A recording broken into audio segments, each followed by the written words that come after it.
सरकार को बख्शेंगे नहीं, सरकार को इस्तीफा देना पड़ेगा। मंडल कमीशन लागू करो वरना कुर्सी खाली करो।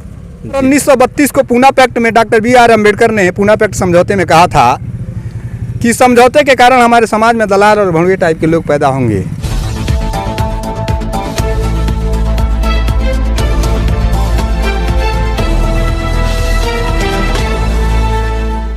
नमस्कार, मैं हूं आपका दोस्त मनीष और आप देख रहे हैं बेस्ट न्यूज इंडिया। अभी मैं मौजूद हूं पडरौना में और आप मेरे पीछे देख रहे हैं एक बैनर यहां पे दिखाई दे रहा है ओबीसी महासभा स्थानीय निकाय चुनाव। माननीय मुख्यमंत्री योगी आदित्यनाथ जी के राज्य में बीजेपी की सरकार में ओबीसी आरक्षण खत्म किया जा रहा है। यहाँ पे तमाम लोग मौजूद हैं, इन लोगों से हम जानना चाहेंगे इनकी मांगे क्या है और कहाँ तक ये लोग जाएंगे अगर ओबीसी आरक्षण जो नहीं लागू होता है, जो हाई कोर्ट ने उसको निरस्त कर दिया है। सबसे पहले मैं आपसे जानना चाहूँ, क्या नाम है आपका? शैलेश कुशवाहा, पूर्व प्रत्याशी MLC 18 देवरिया स्थानीय पदाधिकारी। जी, अभी आप लोग यहाँ इतने लोग इकट्ठा हुए हैं, किस मुद्दों को लेकर के हैं? अभी जो स्थानीय निकाय चुनाव, जो नगरीय निकाय चुनाव होने वाला था जी, जिस पे रिजर्वेशन को लेके याचिकाएं दायर हुई थी, तो उच्चतम न्यायालय का जो आदेश था कि ट्रिपल टेस्ट कराने के उपरांत ही रिजर्वेशन को लागू किया जाए, वर्तमान सरकार भाजपा सरकार ने पिछड़ों के साथ धोखाधड़ी करके कुटरचित तरीके से बगैर ट्रिपल टेस्ट कराए ही रिजर्वेशन तय कर चुनाव की सूचना नोटिफिकेशन जारी कर दिया था। इसके बाद हाईकोर्ट ने इस नोटिफिकेशन को रद्द कर दिया और वर्तमान सरकार को फटकार न लगाकर सीधे ही आदेश दिया कि बिना रिजर्वेशन के ही प्रदेश में निकाय चुनाव कराया जाए।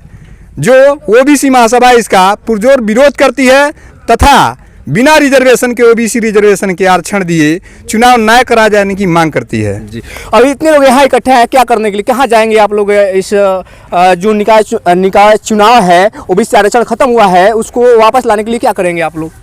DM कार्यालय तक हम लोग मार्च करते हुए शहर से होते हुए निकलेंगे। जी, अगर आरक्षण नहीं लागू होता है, नहीं लाया जाता है, तो उसके उपलक्ष्य में आपके ओबीसी महासभा क्या करेगा? प्रदेश व्यापी धरना प्रदर्शन आंदोलन होगा और सुप्रीम कोर्ट तक हम लोग जाएंगे। जी, देखा जाए भाजपा में पिछड़े समाज के भी नेता हैं, जैसे केशव प्रसाद मौर्य जी हैं, अभी चुप्पी क्यों साधे हुए हैं? 24 सितंबर 1932 को पूना पैक्ट में डॉक्टर B.R. अम्बेडकर ने पूना पैक्ट समझौते में कहा था कि समझौते के कारण हमारे समाज में दलाल और भड़ुए टाइप के लोग पैदा होंगे, जो आज पैदा हो रहे हैं।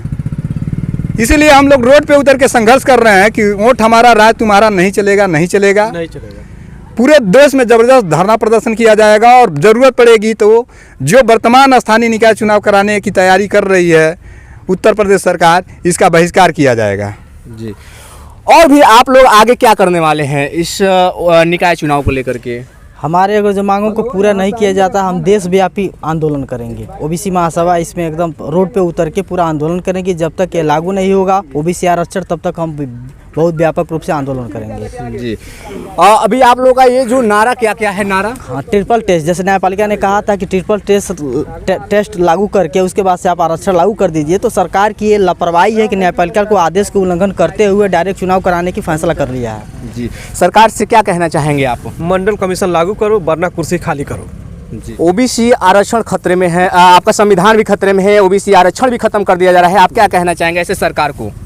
ये सरकार की ओबीसी के जो प्रति ये जो है कटुता की रवैया अपना रही है। अगर जो सुप्रीम कोर्ट कहा था कि ट्रिपल टेस्ट करा करके ही करो, तो जल्दबाजी में इनको आरक्षण देने की क्या जरूरत थी? और एक तरफ इन्हीं के लोग, एक तरफ ये आरक्षण तहत ये चुनाव निकाय चुनाव कराना चाहते हैं, अपने लोगों को भेज करके जो हाई कोर्ट में पटिशन दाखिल करवा देते हैं। इनका मंशा है कि ओबीसी का जो आरक्षण रिजर्वेशन उसको समाप्त किया जाए और जो है जो भी चीज़ और बिना रिजर्वेशन के चुनाव किया जाए। और यहाँ से जो है आज ये पहला जो हम लोग के साथ पहला कुतरा घाट किया जा रहा है, इसके बाद में भी हम लोग जैसे मान चलिए अभी तो निकाय चुनाव होगा, आने वाला में जो है ये एक जैसे नहीं होता है किसी का कि पहले किसी को बनाना होता है अपना, कहीं किसी को दूर बनाना होता है तो एक आदमी को अपना लुभावना दे देता है, दूसरे को तोड़ देता है। हमारे जो भी जो नेता हैं, चाहे माननीय स्वतंत्र देव सिंह जी हो गए, चाहे अनुप्रिया पटेल जी हो गई, चाहे मान के चलिए केशव प्रसाद मौर्य हो गया, सिर्फ इन लोगों को अपने दिखाई दे रहा है। इनके भाइयों कहाँ जा रहे हैं उनकी कोई परवाह नहीं है। आज अगर ये लोग सभी लोग का एक दायित्व बनता है, अगर ओबीसी आरक्षण खतरे में है तो जितने भी ओबीसी माइनॉरिटी और जो एससी के लोग हैं एक साथ जुट होकर के संविधान को बचाएं। संविधान हमारे खतरे में है, संविधान नहीं रहेगा तो जनता नहीं रहेगी। हमारी ये भी मांग है, मंडल कमीशन लागू करो। बीपी सिंह ने बड़ी सोच समझ के मंगल कमीशन लागू किया। आज मंगल कमीशन की धज्जियाँ उड़ाई जा रही है, आज संविधान की धज्जियाँ उड़ाई जा रही है, आज बाबा साहब के संविधान का, बाबा साहब का मानव कांसीराम की धज्जियाँ उड़ाई जा रही है। यह बहुत हम लोग के साथ कुठाघात की बात हो रही है। जी, अभी हाल फिलहाल में देखा जाए कि माननीय अखिलेश यादव जी का एक बयान आया है कि आपका संविधान खतरे में है और अभी नहीं, अगर दलित पिछड़े के जो लोग हैं, माइनॉरिटी के लोग हैं, अगर नहीं सुधरेंगे तो आपका जो संविधान जो हक मिलना चाहिए वो सब छीन लिया जाएगा। इस पर आप क्या कहना चाहेंगे? हाँ, यह निश्चित सही कहे हैं वो कि आरक्षण हम लोग का खतरे में है, मतलब संविधान खतरे में है। और ओबीसी महासभा मांग कर रही है कि अगर मंडल कमीशन लागू नहीं किया जाएगा तो देश में बड़े पैमाने पर धरना प्रदर्शन होगा और सरकार ये समझिए कि जानबूझ के ये जो गलतियां कर रही है इसका खमियाजा उसे भुगतना पड़ेगा। सरकार ऐसा गलतियां क्यों कर रही है? ऐसा लगता है कि जैसे सरकार तनाशाही कर रही हो या जातिवाद, क्या ऐसे क्या आपको लगता है? देखिए, कहीं ना कहीं सरकार ऐसा इसलिए विचार कर रही है क्योंकि जो पिछड़े के लोग हैं वो अपने आप को समझ नहीं पा रहे हैं। कहीं ना कहीं वो सिर्फ जाति और धर्म देख रहे हैं और ये सब आरक्षण के चक्कर में है नहीं। पढ़ने वाले जो छात्र हैं उनको स्कॉलरशिप में कहीं ना कहीं खमियाजा देखने को मिल रहा है। जितने भी ओबीसी, एसटी, एससी और माइनॉरिटी के लोग हैं उनको पूरी तरह से इस पर निष्ठा होकर के देखना चाहिए कि हमारा कटौती कहाँ हो रही है। उनको अगर नौकरी की बात आती है तो नौकरियों में सबसे ज़्यादा अगर रिजर्वेशन की बात है तो 27%, अगर हम लोग को 54% की आबादी है तो 27% ही मिल रहा है, उसमें भी बहुत सी कटौतियाँ हो रही है। तो उस पर हम सभी ओबीसी समाज के लोगों को इस ध्यान देना चाहिए और इस पे पूरा निष्ठावर्धन होकर काम करना चाहिए। जैसे कि मंडल कमीशन, जाति जनगणना भी होना चाहिए। जाति जनगणना के अनुसार अगर हम समाज में देखें तो सभी जातियों को हिस्सेदारी मिलना चाहिए। उस हिस्सेदारी के साथ हम अपने आप को वृद्धि कर सकते हैं, जिस प्रकार से समाज में उत्थान होगा। जी, और आप देख सकते हैं यहाँ पे तमाम बैनर लोग हाथ में लिए हुए हैं, जैसे बिछड़े हैं इसलिए हम पिछड़े हैं।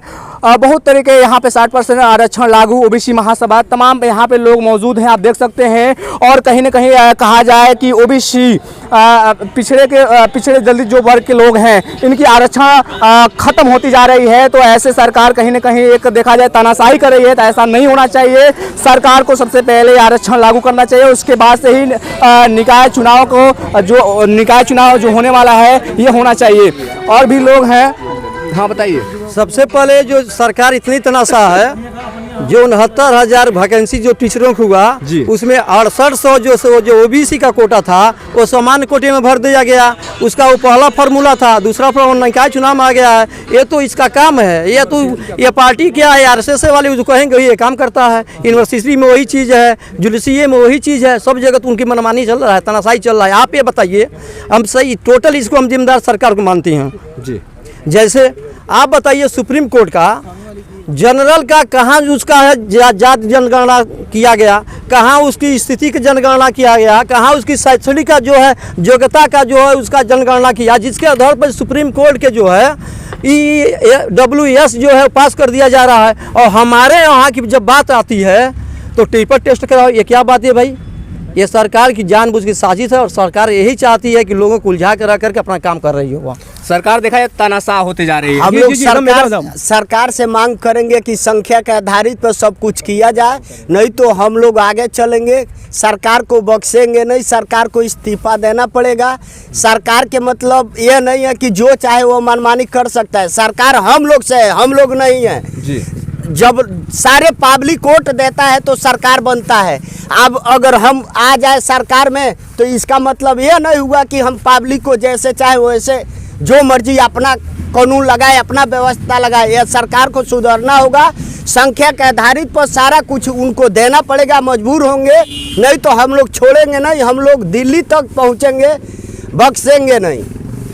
और देखिए योगी जी, आपके सरकार में इस तरीके से हो रहा है, कहीं ना कहीं ये गलत है। और जैसे लोगों ने बता रहा है कि अगर आप सुधार नहीं करेंगे तो बड़े पैमाने पर लोग आंदोलन करने के लिए बाध्य होंगे, इसके जिम्मेदार सरकार होगी। तो कहीं ना कहीं जो भी आरक्षण आप खत्म करते जा रहे हैं वो उस आरक्षण को लागू करें, उसके बाद से ही ये जो निकाय चुनाव की बात हो रही है निकाय चुनाव कराए। इसी के साथ जय हिंद, जय भारत।